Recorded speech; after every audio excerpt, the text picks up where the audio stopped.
I am the CEO of Walmart, fear me. There were definitely some that we weren't proud of. Kind of a big thing everywhere. Let's talk about what Budgetless Films is all about.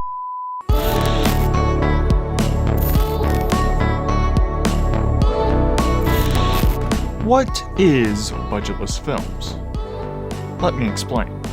I started the channel back in 2017 because I wanted a specific place to put short films. The first short on the channel was Overdramatic Encounter, and it came from me and Bryan joking around about an overdramatic fight scene.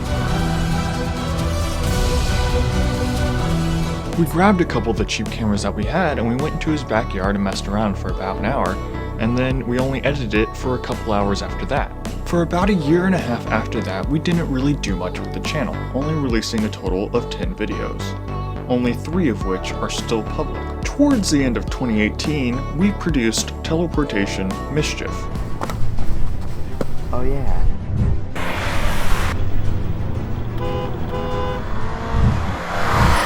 One month later, we produced Shift Soul Survivor.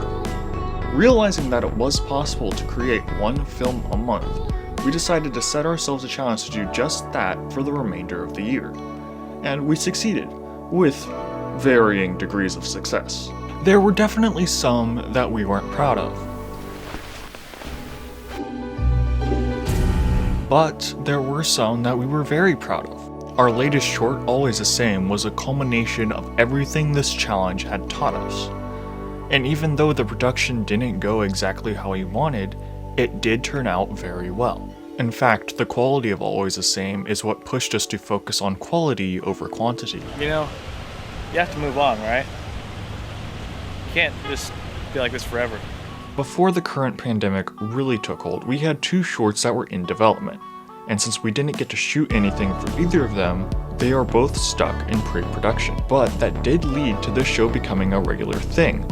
Something for us to continue making videos while we're all stuck at home. Now, with that little history lesson out of the way, let's talk about what Budgetless Films is all about. We love watching films, and that coupled with our love for making films is what drives us. We want to recreate for others how we feel when we watch films. That being said, the plan for the time being is to keep producing these crew episodes, to both give us something to do, and to provide you with something to not die of non-stop boredom. Hopefully this pandemic will subside and allow us to produce one of the shorts currently stuck in pre-production over the summer, because once we go to college, everything changes. So elaborating on college for a moment, me and Torin are both going for film degrees at different colleges, which has its own pros and cons. Start with the cons first, be real negative about this. First, we'll start with the actual locations of the college, being his is 3 hours away and mine's only 40 minutes away, and it's still only 3 hours away from going from my college to his, so a bit of a gap there. So planning anything is going to have to be either local here or somewhere in between or over there. That's going to be real fun whenever we actually have to, plan out the film, logistics and all. So whenever we actually get around to that, that'll be very interesting to find out how that works. Alright, with that being said, let's go ahead and move on to the next con, which is instant feedback. If we went to the same college, we'd probably be roommates, probably. And we really wouldn't know until we actually requested, I guess. But yeah, instant feedback, very important whenever you're editing, writing, doing the effects or whatever. It's very useful. Technically, you could edit together, being like over Discord or something, just sharing screens and all that. I don't think it's going to be as good as having someone right there editing with you, which we still haven't actually done yet, mostly because of unnamed pandemics going on. Now that being said, doesn't mean I wouldn't have someone editing with me, so I'll probably have some kind of editing friend, maybe? I don't know. Depends on who I meet, I guess. So starting off with the pros, we have the ability to learn different things and meet different people. Now this isn't exactly a big deal when it comes to other professions, but with film, if you have 3 people that you meet who are into film at one college and 3 people at another college, and then say you want to do a joint film with those 3 people, making 6 people, now you have an entire crew. Meeting people who are as passionate about film as we are is pretty important, especially whenever we want to go into making a studio. The second pro is just me liking the other college better and him liking his college better. That really helps out whenever you're trying to learn something that you would probably not like at a different place. We're very happy we're going to the ones that we're going to currently. We'll see if that changes. I go on about the pros and cons, but thinking about those really got me thinking about the future of budgetless films. The crew videos are going to be seeing a pretty big change with locations and people probably joining. Hopefully that'd be pretty cool.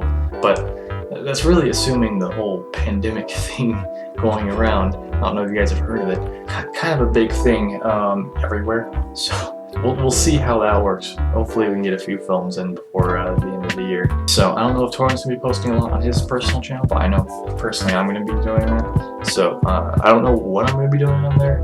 Probably more reviews and in-depth looks at like certain stories or things or whatever. In terms of after college plans, it's pretty open-ended, I'd say. Mostly because it's a lot of unknowns, like if we had found a job in the film industry by then, or how many people are wanting to help us out with creating a studio. Basically be paying off any college debt, hopefully within the first 2 to 3 years out of college. Mostly because what I'm going to doesn't exactly rack up that quickly. And probably after then, we'll actually start the studio, or maybe sometime during that, I don't know. It really depends on what we're feeling like and, you know, circumstances, I guess. And hopefully we've met some people that we could add to the studio, which would be pretty cool. The eventual goal is to have our own studio, so we don't have to rely on a third party to get things done. We are trying to direct our learning to go towards that, but we can't guarantee that we'll have a studio right out of college. Currently, it's just me, Brian, and Sam. I am the CEO of Walmart, fear me. Which isn't enough to have a studio, but hopefully throughout college, we'll be able to grow that roster to make having a studio actually feasible. Alright, so status update on some of the films we've been working on that you may or may not have seen on the channel at some point. Shift Soul Survivor, if you saw that a while ago. We are still working on the actual story since very early stages because we want it to be really good, and the story that we have in place right now we couldn't actually accomplish without a bigger team, more money, just more people in general. So that's going to have to hold off for now. Lurkus is a very interesting one. We could have shot it, but I wasn't satisfied with the story. Lurk is still in development. I'm still coming up with ideas for it. I'm trying to revamp the story so it's as raw of an experience as possible rather than throwing on all these different things I thought would be cool. I'm actually just going to scrap a lot of those for maybe a sequel to come in the future if it does well. For now, keeping it simple. Hopefully it's good and hopefully it comes out next 2 years would be nice. Okay, so same thing for Bunker, kind of working on the story. We could have shot it a few times, but then we ended up redoing a lot of the story. For the story itself, I'm still developing it, trying to make sure it's good, and getting a lot of feedback from a lot of friends and stuff, seeing how, you know, what works, what doesn't. And then we did the pre-visits that you guys have seen already. Although for the actual location, I'm trying to do my best to not get too attached to it, just in case we end up shooting somewhere local, which gives us a lot more flexibility in what we can do, where, like when we can shoot it. We can shoot it within hopefully a week. 40 minutes to an hour kind of film, if you know what I mean. So hopefully that'll be good. And then we have a few other projects that we're working on we haven't really talked about a whole lot. So keep an eye out for that. And hey, if you want to see one of those, consider subscribing. If you don't want to see one of those and you just like these kind of videos, also consider subscribing. So yeah, end cards. Don't know where my face is. Oh, there we go. Actually, that's pretty good. Yeah, that works. I got a phone recording me right now, so end cards. Torin, hook him up. Get him some more videos to watch.